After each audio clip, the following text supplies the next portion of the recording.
ازيكم حبايب قلبي، عاملين ايه؟ النهارده فيديو جديد بعد غياب على قناه حسن هاشم. النهارده بقى يا جماعه هنقدم لكم الفي كولا. في كولا ده يا جماعه منتج مصري جديد، سعره 18 جنيه. معرفش ليه سعره 18 جنيه. يلا بينا نجربه. يعني اعلى من البيبسي، سعره اعلى من البيبسي، معرفش ازاي. يلا بينا كده نجرب. هو من فوق كده كفر بلاستيك وشكل شياكه. نفتح كده ونشوف الدنيا فيها ايه. بسم الله.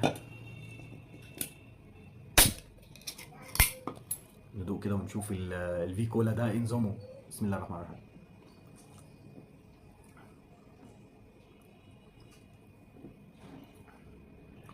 طعمه عادي جدا. يعني حاسس ان هو يا جماعه غالي على الفاضي. البيبسي طبعا احلى منه بكتير، مع ان البيبسي مقاطع، بس انا بقول الصراحه البيبسي طعمه احلى. الفي كولا مش قد كده. مش قوي جدا، يعني في حاجات احلى منه بكتير.